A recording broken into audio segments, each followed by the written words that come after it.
Welcome to Fresh Catholic, a podcast for those who are converting, reverting, or simply want a fresh perspective of the Catholic faith to help them to open their hearts and minds to become closer to the love and goodness of Christ.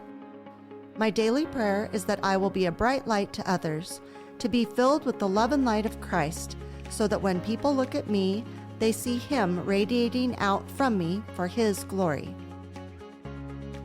Hello and welcome. I'm Lori Balderas, and I'm so happy you're here. Oh my goodness, look who's back. Simon Balderas. Oh my gosh, I've missed you. I've been here.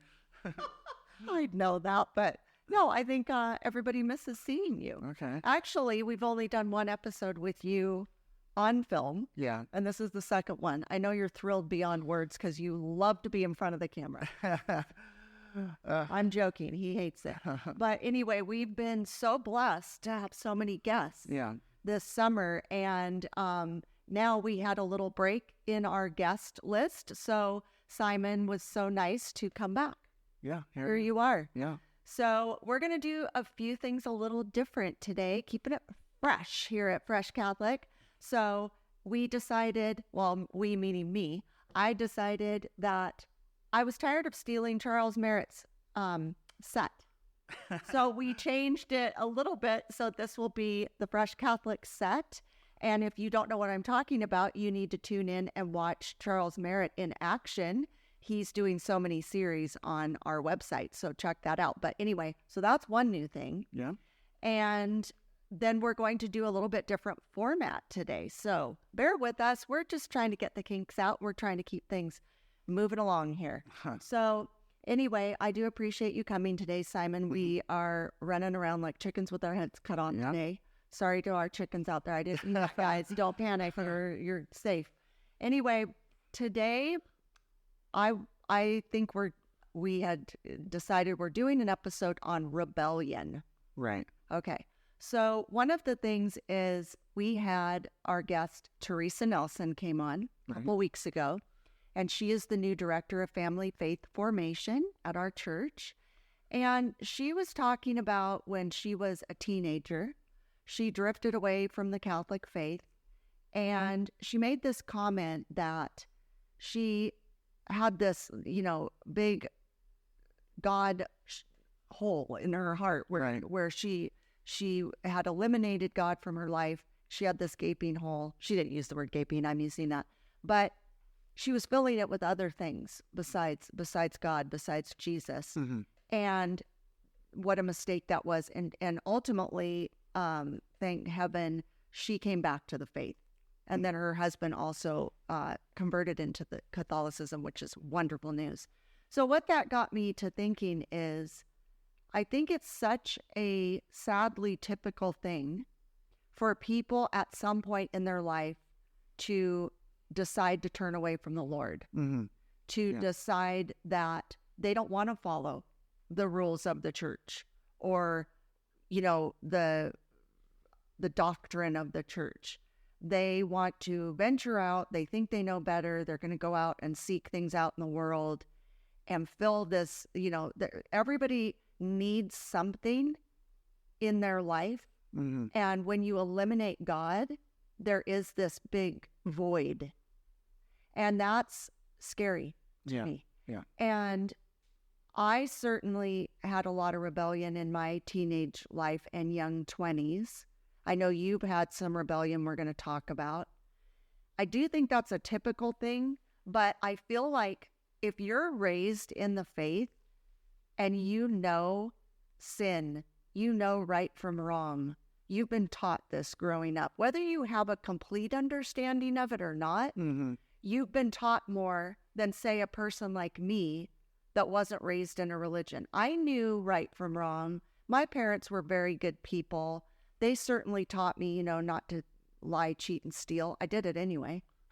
But they taught me those things. But I didn't have that major Jesus compass. Right. I didn't have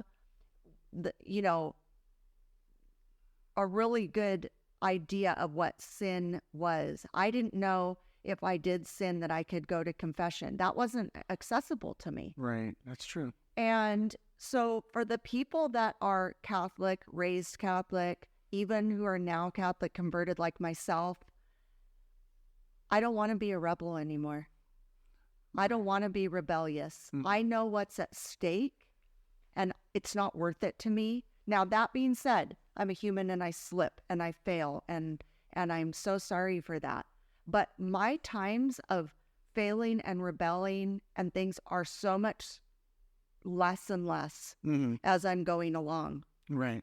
And I just am really curious about cradle Catholics who turn away. And I kind of understand it. I can wrap my mind around it in certain ways. But I guess I guess maybe this is right or wrong. I don't know. I'm putting cradle Catholics at a higher standard where I think like, hey, y'all know what you're supposed to be doing and not doing because you've been learning this your whole life. The people who haven't been learning it, I'm not giving them a hall pass. I'm not saying, oh, well, they can do whatever they want because they don't have that compass. I'm just saying the people that have been raised like that, why would they want to turn away if they know what's at stake? Well, I think you need to answer that question. I think you got to go way, way back. And I'm even talking even before the creation of man, because there's two things that go hand in hand, free will and rebellion. Because God didn't create robots. He didn't create creatures so that they can do everything that he wanted. He wanted to have a relationship, a loving relationship. And as you know, you can't have a loving relationship with a robot, right? Because it's just doing what you program it to do. Well, okay. No, I'm kidding. I'm kidding. Yeah. I mean, yeah. So in order for that to occur, in order to have that loving relationship, you have to give a person a choice. That's so true. And, even God's holy creatures that he created rebelled in heaven before he created the earth. Right. So what happened is they all fell. They all turned away from Christ. And you're referring to like the angels. The angels. Right. When Satan turned away, he rebelled from God because he, like the other angels and even angels today, they also have free will. Right. And so he chose at that time to turn away from God, and he brought a third of the angels with him. Right. I mean, he's the king of the rebels. Right. He's the king of the rebels. Yeah. So I can't necessarily talk about rebellion without understanding the role of free will and God's creation. I think I really appreciate you saying that because that really hadn't even occurred to me. That's a really good answer to my question, because I do feel like, again, I may be right or wrong, I'm putting cradle Catholics at a different standard, but we all of us humans have that free will. Yes. And some of us, again, like me, I used to sin all the time, but I didn't have a label on it. I didn't call it sinning. I didn't know what that meant. Like I knew I was doing something wrong. Right. But then there was sometimes a consequence, sometimes not a consequence.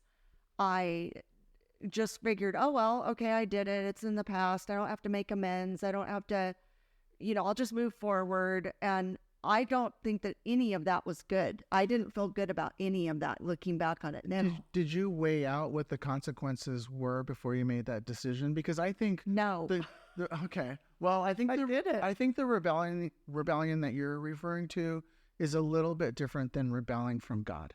Because I think, because you're saying you didn't have a Christian experience, you didn't even know what reconciliation was, but you were rebelling against your parents. And your parents gave you a set of rules to live by, and you weren't supposed to cross the line. And you, at some point, you made a conscious decision to go against it. And that's the thing about rebellion, is that it requires that you make a conscious decision. And so normally when you're making this conscious decision, you're kind of weighing it out. Well, if I do this and my parents find out, I'm probably going to get grounded for a couple of weeks or whatever it is. You're weighing it out, right? Right. And then finally, like Satan, I don't know what his deliberation was, but he probably said, I want to be like God and I deserve to be like God and I'm going to turn away from God. And that's that he made his conscious decision. Right. So when you said, I'm going to sneak out at night as a teenager and you're rebelling against your parents, you're making a very, very thought out decision. Right. Even if it's a quick decision too, like, oh, should I do this or not? And you go ahead and do it, even though you know it's wrong, it's still a rebellious act. And you know what I think now that you're saying that, something just hit me that's honestly never hit me in my whole life. And I'm now 59. So this is a light bulb moment for me. So you're saying, I was rebelling against my parents, and you're using that as a generality for people who are rebelling. Typically, teenagers rebel against their parents or the rules or the system, right? Right. Well, it just occurred to me, I wasn't really rebelling against my parents. You know who I was rebelling against? Who? Myself. Okay. Why? Which is deep. But I am thinking that when you were saying, did you, have this process of like, well, I know if I do this, it's going to be wrong, and I'm going against my parents, and I'm just going to do it anyway. What's interesting is I never really had that thought in my head that I was defying my parents. I think I was trying to do my rebellion for other reasons. I have a feeling it had to do with, and this is a little bit having to do with my parents, but had to do more with rebelling against that other things were getting more attention, and I was trying to get attention from them, good or bad attention. And I wasn't like going, oh, I know this is going to be wrong and I'm going to get in trouble. I never thought in those terms. But what ended up happening was they weren't as upset with me as I was upset with me. Yeah. And these things I did were like these very odd, short-lived things I was doing wrong. Once I got caught, I didn't keep doing it. Yeah. Like it would be like, oh, I got caught and now I don't want to do that because, boy, my parents are sad and disappointed. Right. And it was more about that. And so I agree with what you're saying, except for, and I can see how that's a thing with kids and their parents. It's like, oh, parents or teachers or whatever. Oh, I don't want to do that because it's a rule and I'm just not going to do that. And I know best and they don't know anything about me and whatever. But I do feel like it ended up hurting me so badly and it just stacked up. Like, again, I kind of didn't continue the bad behavior. It just turned into a different bad behavior. Right. And they all just kind of stacked up. And ultimately, I made the decision of, I don't want to have that lifestyle anymore. Right. And then it moved into another phase where I did other stupid things. But again, more, for some reason, more to go after myself. I don't think that's an odd thing because, I know we didn't have a whole lot of time to prep, at least I didn't, for this topic.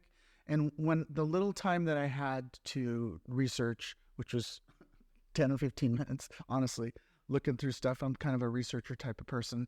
So one of the reasons people rebel, which is really a top reason, is they rebel because they want to gain the favor of others. They want to be liked more. They want to look a certain way. And to them, the trade-off of doing something wrong to achieve that is worth it. And maybe deep down inside, you want others to look at you a certain way or think about you just a my certain way. parents. Or your parents, okay. Yeah. Or sometimes it's a boyfriend or a girlfriend or what have you that you want to gain favor with them so that you will do things like that. You will make those bad decisions. Right, yeah. Right. So I do feel like, again, I didn't have a real, what I consider a compass now, because now I am very cautious and hesitant to do anything rebellious. First of all, I'm not a risk taker, and I'm not really a rebel in those terms. Like to me, when you think of rebels, you think of people that are very dangerous and careless, and they're rebelling. I always imagine it as a violent sort of yelling, violent, that sort of thing. And I've had my yelling, violent moments. Don't get me wrong. But I definitely don't want to be rebellious. And I don't like to go against the grain, typically. Mm-hmm. But I also do like to be strong and not cave to things. Right. I think it's more important to be a leader than a follower. unless you're a follower of the Lord, then you should be a follower. But a leader, you should be a leader. And when you know something's wrong or you shouldn't be doing it, or you're being given, instruction by people who love and care about you, you should probably listen to that. Right. And I remember when I would get caught doing something and I would be called out about it, I felt like, oh man, like the way my dad would present it is like, you could have died. There could have been, we could have lost you forever. Yeah. And, you could have killed somebody else and their life would be over, or this could affect your life for the rest of your life. This could hurt other, it's like, it was more about like how it was going to hurt other people and my future. And the way he would present it, it was like, oh, sorry, Poppy, I shouldn't have done that. It didn't make me go, well, screw you. I'm going to go out and do it again then. Yeah. I never did that. It was like, yeah, I tried things and they were dumb, but then I didn't continue to try it. Right. And I'm very, I've been very lucky and blessed that my two of my three children, they, when they would rarely have a mess up, I kind of followed that same thing. Their dad and I would say, oh man, you're better than that, like you shouldn't have done that. And they were very rare in what they were doing. And I know that's not typical, but on their brother, on the other hand, he gave us a run for our money, for sure. So I'm glad that they gave us a little reprieve, those other two. Yeah. But I know. Let me ask you this. When your kids did that, was it a hurt to you? Did they hurt you? When they would rebel? When they would rebel. Well, I can literally remember only 2 times Kaylee did that. Cody never did that. Okay. Kaylee did. And I felt shocked. Okay. I felt like I'd been kicked in the stomach. I couldn't believe that she'd made, it was 2 separate occasions that she would make these decisions. And they did have to do with her safety. And they did have to do with just utter defiance. And it was to be more liked. Yeah. I just felt shocked that I thought we had been very clear about what was okay and not okay. And she did it anyway. But the difference is when she got caught, she got a consequence. She did the consequence. She wasn't happy about it, but she did it. Yeah. And then she didn't, she did something wrong 2 times, to my knowledge. I mean, let's be honest, she probably did a lot of things, but the things that were so, scary that she got in trouble. And I just thought, oh, I was scared for her. Well, the reason why I'm asking is because, again, she wasn't religious either, right? No. Raised her. So when she made a decision, she knew she was making a mistake and absolutely going against what you were. And the reason why I asked you how you feel is and if it was a hurt, it's because I'm thinking about when we rebel with a new consciousness now, like you're saying, I don't want to rebel anymore. You have a new consciousness, Christ gave you a new heart, right? Right. So when you are confronted with some tough choices, it's more of a test now. Right. You're being tested.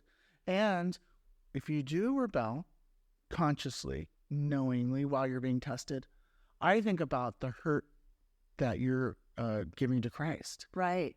And he's worried about you. He loves you. When you love somebody and you see them make a decision and they're just going downhill, taking drugs, hurting themselves in some way, it hurts you. Right. It hurts you to watch that. Right. And I feel like that's how Christ sees us in our rebellion. Don't do that. Please don't cross the line. Right. Oh, they crossed the line. I'll forgive you, but you got to come back and you got to be truly repent. Right. So, I think there's before giving your life to Christ, and then there's the after. Right. And I agree 100%. And I think about that where I'm not willing at this point to hurt or harm my relationship with Christ. And I slip. And the second I slip, I think, oh no, like, what did I do? I try to make amends with whoever I hurt. I go to confession. I'm immediately sorry. Back in the day, I wasn't like that. And I would say I had my rebellion in teenage years and then my early 20s, really rebellious and again, hurting myself more than anybody. I mean, my parents hardly knew anything I was doing that was wrong because I was a grown up by then. But I knew Mm-hmm. So that was one phase of my life. And then now, going into my adult years, I screwed up a lot before I became Catholic. That wasn't good either. And now I handle things in a different way.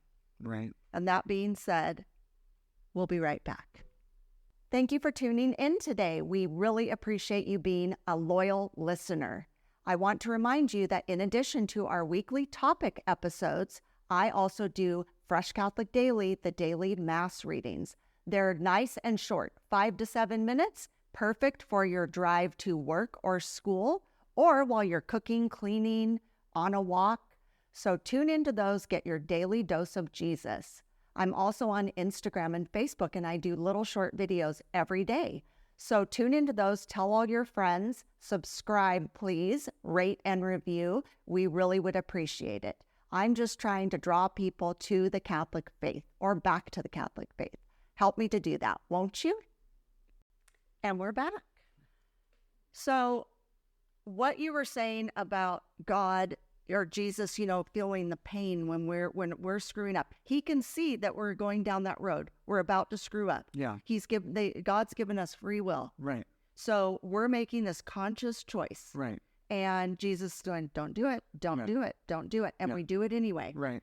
And then comes what do we do with it after that? Mm-hmm. Right? Mm-hmm. So I have a theory. Okay. I'm not saying this is fact. I'm just saying this is kind of my theory. Okay. And I think when a person, and let's use the teenage years, young 20s to maybe even 30-ish, I'm not saying people don't go off the deep end at all times of their life. There could be small children, there could be old people, whatever. I'm just saying this group seems to be the group where people drift away mm-hmm. and they end up coming back. I think it's safe to say that. Okay. But I'm not saying that's the only age. I have a theory that the reason people do that is because it is the ultimate rebellion. It's like you're going, okay, so I'm starting as a teenager. I'm going into high school, and all my peers are drinking, smoking, sleeping with their boyfriends and girlfriends, defying their parents, staying out after curfew, anything and everything they can do to defy their parents. And their parents have laid down specific rules. Right. And the kids agree to the rules at first. Right. And then they drift off. Okay. The reason, in my opinion, they give up on God and church is because if they give up on God and church, they think, oh, well, I can do whatever I want. I don't have those rules anymore. So what if my parents want me to do it? My parents I don't go to confession with my parents. I'm not going to, be at odds with God because he's not in my life right now. Right. And I don't have to go to church. I don't have to go to church. Uh-huh. I don't have to I don't even believe in God anymore. Yeah. Well, that gives them a hall pass of like, well, if I don't have to go to church, if I don't have to look a priest in the eye, if I don't have to, instead of going up to receive my Lord, I have to do a blessing, or I don't even need a blessing. I don't want to go at all. Mm-hmm. Yeah. But if they give up on the Lord and they give up on church, well, I can go out and do whatever I want. I can sleep in. I can go out and drink the night before. I can drink during Mass at home while everybody's at Mass. I can do whatever I want because I'm not accountable to anybody because I give up. Yeah, and maybe I think there's an accountability thing for sure. But I also think that for whatever reason, when you're in that kind of teenage phase, and even young adult, you have this sort of invincible thing. Nothing's going to hurt me. I can get through this. I'll power through this in some way, shape, or form. So there's this kind of false notion about yourself. Yes. And usually when you make decisions like that and the consequences are much graver, much more serious, like having a child as a teenager, that kind of thing, where you're like dealing with these big life and death factors, the stakes get raised. Sure. Yeah. But I just think that they kind of think, oh, well, when you're a young child and your parents tell you, do not run out in the street. It's a rule. They tell you why. You're going to get hit by a car. You might die. we would be so sad. Our life would be devastated. Right.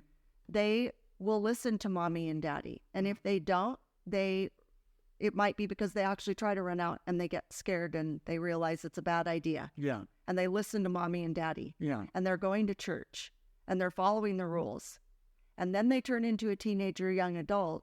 They think they know best. They don't think they need anybody, right, let alone God. And if they give up on God and give up on church, they can do whatever they want without that, the consequence, the Jiminy Cricket. What's that word? The conscience. Yeah, the conscience. Yeah. Yeah, because they'll never escape the consequence. No, they will never escape the consequence. As a matter of fact, I believe things are much worse and harder for them. Because they don't have... Jesus is waiting in the wings. He wants you to need him. He wants you to ask him for help. But he's also going to let you fall on your face. Yeah. You know, it's interesting you say that because I have specifically told my kids about certain things that I've done that were really, really bad and had major consequences in my life. And I tell them, you don't need to make this mistake because I already did it for you. And this is what happened to me and this is what happens to others. And it's a really bad thing to make these kind of decisions. And yet I have seen my kids make those really bad decisions. And I just have to stand back and say, well, guess they chose to learn the hard way. Right. Right. And that's also a thing of, in our world today, a lot of children, now granted, we live in a crazy world, but we've always had stuff going on, the whole history of the world. But sometimes you have to let little Johnny fall. Right. And skin his knee. And it's okay because life isn't all easy. Yeah. And that's just one example I'm using. But in anything, when somebody rebels against their parents, the church, the rules, whatever, it's for their own good. It's for their own safety. Yeah. And for the safety of others. And when they just decide, I'm going to do whatever I want, you're right. Then it is just like Jesus going, come on, guys. Yeah. And I've given you what you need to do, and you're doing it anyway. And he very sadly is watching us do it. But he is there, much like we are when our children have done something and we're not happy with them. But when they come and they're remorseful and they're sorry, I won't do it again. You welcome them with loving arms that of course you're going to accept them back. But we have to remember, and this is something, again, take it or leave it, people, but if your children are continually doing the same things over and over and over with no regard to you, the church, the Lord, don't instantly welcome them back and say, oh, it's fine, everything's great.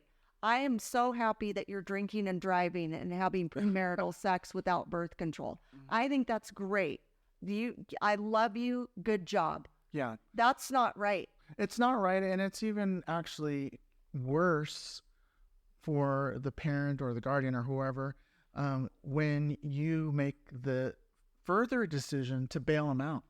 Right. When somebody does something really wrong at school and there's a consequence at school, and then you go in as a parent and try to bail them out and justify the situation, that's even more damage. Right. And your kid is going to have more rebellion. They're going to do it again. Right. And, as we've said, my oldest son, he had mental issues, lots of brushes with the law due to that and lots of trouble in school.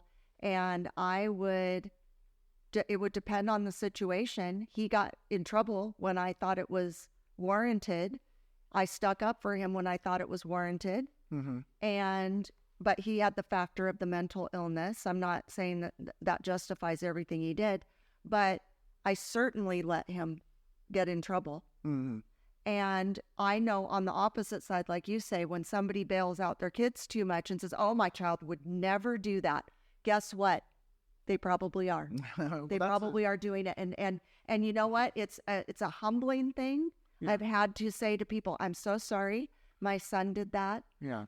It didn't, he would suffer, trust me, he suffered consequences.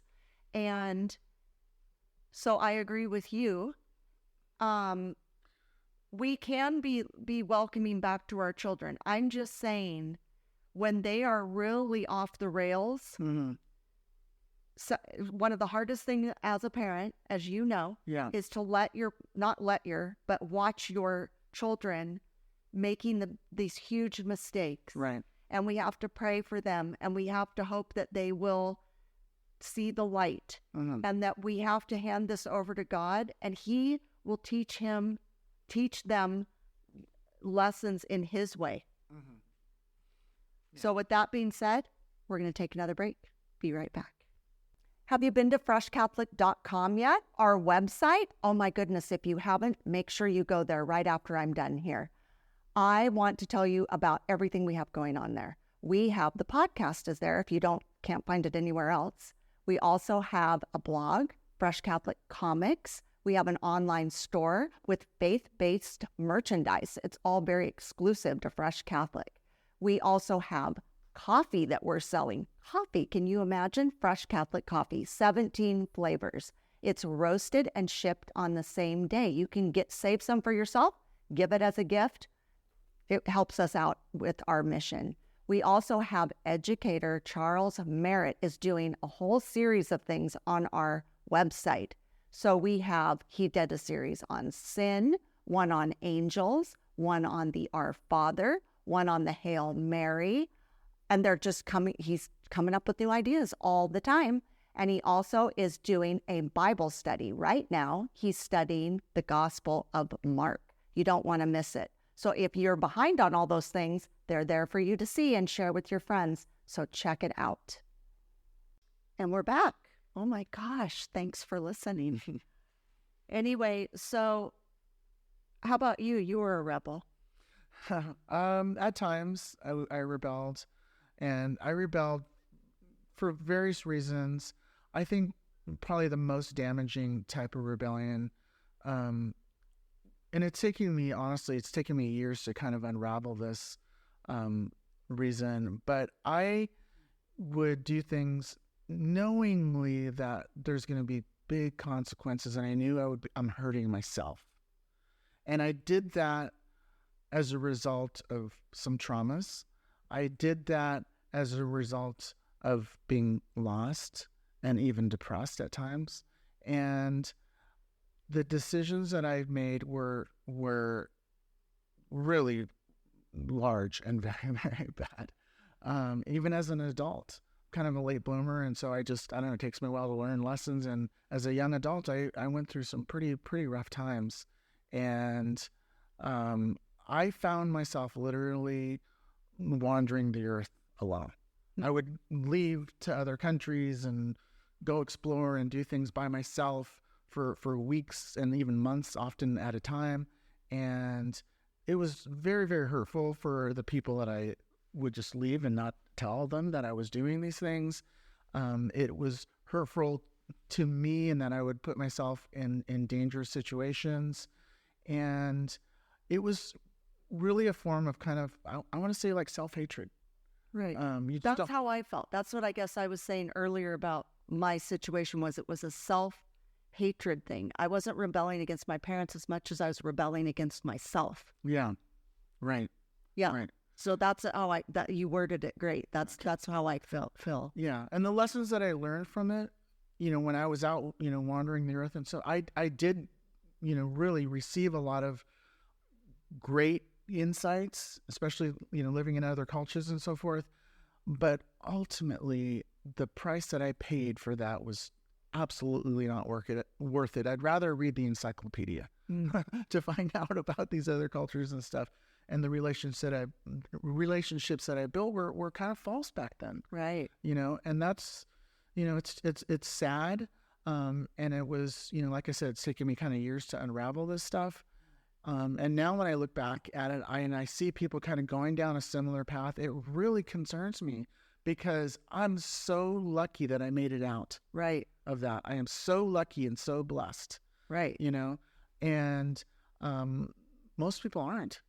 Well, let me ask you a question. So in that phase, which, for sure that was your most rebellious phase. Yeah. Would you say that God was missing from your life? No, he was absolutely not missing. He wasn't? No. You had him like completely in your life in that phase? No, I'll tell you exactly where I was. I was running from him. I was running as fast as I could in the other direction. I knew he wanted me back. He wanted me to, go to his arms and stuff. I just didn't feel like I was worthy. Right, but I guess that's what I'm saying. You weren't like actively going to church and feeling, close to the Lord. You were running from him. I was running from him. Close to him. I felt separated from him. Right. And I was on the outside kind of looking in. I knew what the truth was. I knew that he was the way, the light. The way, the truth, and the light. Yeah, I knew that.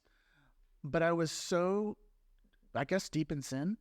Right. Deep in rebellion, that I just couldn't claw my way out of it. Right. And it was, it's really tragic. I mean, I learned some huge, huge, huge lessons, and, it was just, but the price just wasn't worth it.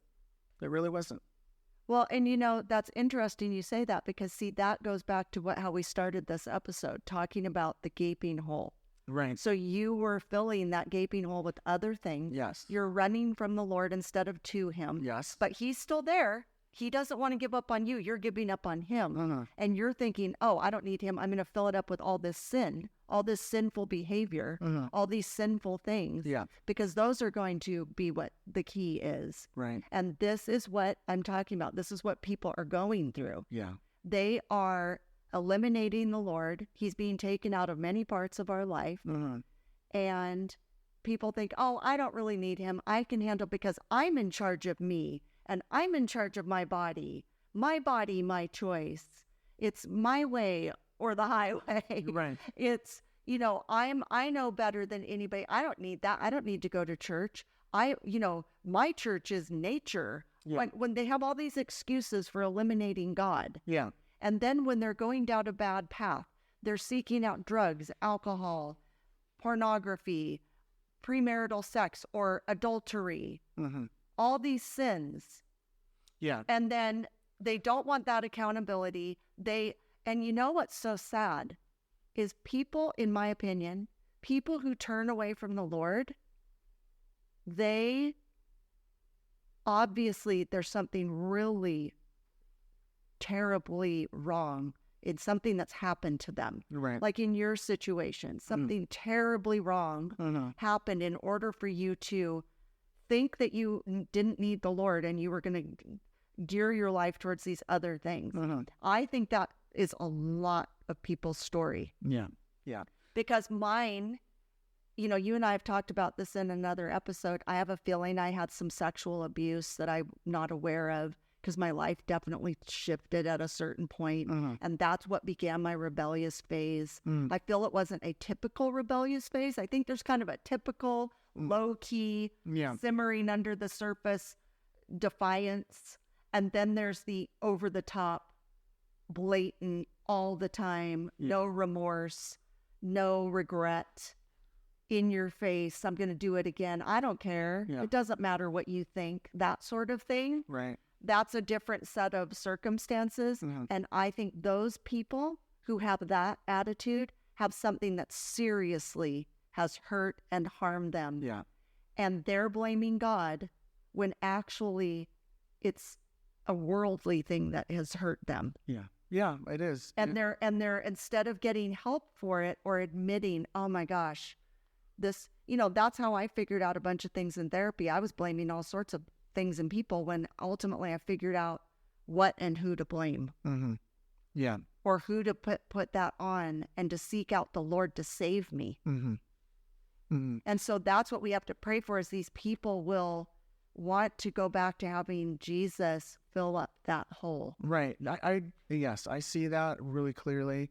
And I also want to say those people who are currently living or were living in the past, like I was living, really separated from God, but knowing consciously that, God's there. I just need to make a decision.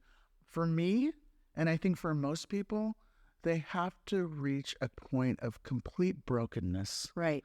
Complete brokenness. I see a lot of broken people, and they're so ripe and ready to receive Christ. They're so ready. Right. because they're at their wits' end. And, sometimes to be broken, you've heard this term rock bottom. You got to hit rock bottom before you, make any kind of change. Some people's rock bottom is very, very low. Right. Very, very deep. And, I feel for them because, some people have to reach a point where it's like almost near death. Right. And they have to die to themselves. That is 100% true. Yeah. Yeah. And that, the hope is that Christ is always there with his hand stretched out. Right. In an instant, when I reached that point of brokenness, when I reached out to Christ's hand, he was there. Right. He's just waiting. Yeah. And that's the good news of all of this. Yeah. In my opinion. Yeah. Because we are living in such a dreadful time of our world right now. And there's so much, angst and sin. It's very Sodom and Gomorrah-like. I think about that all the time. And it's hard to not lose hope. And it's hard to not, have despair. It's really hard to not have that. Yeah. We're all at such odds. And, I pray for peace every day. Peace in my family, peace in my marriage, peace in the world. And we have to keep praying. God is listening. We have to keep praying. But we also can't just keep sinning. We can't just keep making these same mistakes over and over and over. And I'll tell you what, nothing's going to fill that hole but Jesus Christ, our Lord and Savior. Right. He's it. And I just pray that people will come to that sooner rather than later in their life. Yeah. Because I know that I just look back on my life and the things that I messed up on. I regret them. I'm glad I'm through them. I'm glad I made it. Like you said, I mean, we both could have died with the crazy things we were doing. And I just want to do better. I really pray that others will want the same thing. And, just nothing's going to fill that hole. Nothing's going to fill the hole. And when you say the hole, I just have this visual of a hole, like a puzzle piece hole. It's a very unique puzzle piece that only can fit Christ. Right. Nothing else will fit in there. No. You can try. Right. You can try to force a bunch of stuff in there.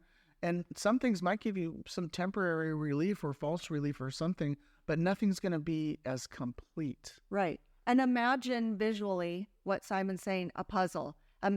We've all done puzzles, and you get to that point and you have the puzzle and it's basically done. And then there's that gaping hole. Yeah. And it's so distressful. And it's like, well, for heaven's sakes, we've been working on this puzzle all summer and there's this big gaping hole and nothing's going to fill it. You try let's pull out other puzzles. Let's see if we can fit that space. No, it's not going to work.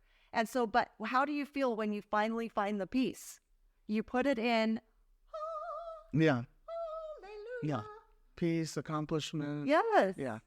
And you feel so much better. And it's it. Yeah. And, that's the thing is we have to come to that. We have to hope and pray that people who are lost, people who are being defiant, who are being rebellious, we have to pray that they will find that missing puzzle piece, which is Jesus. Yeah. And if you have that puzzle piece and you see these people who obviously have this missing piece, it's now our responsibility to at least make the offer. Right. Come to Mass with me. You might learn something about yourself. Or, start out with, as we give a lot of things to homeless people when we see them, food and so forth, things that they need. Anything to help to show them love. Right. Right. So on that note, I think that's a good spot to end. Okay. Do you? Are we good? Yeah. All right. Well, thanks for coming today, and I hope this helps. I mean, don't be a rebel. If you are, make it short-lived, and don't die and don't kill anybody in the process. Okay. Well, thank you. Love you. Bye. Thank you for joining me today. Now go out and be a bright light in someone's life. And remember, be focused, be faithful, and be fresh. Fresh Catholic is produced, edited, and recorded in Ventura, California.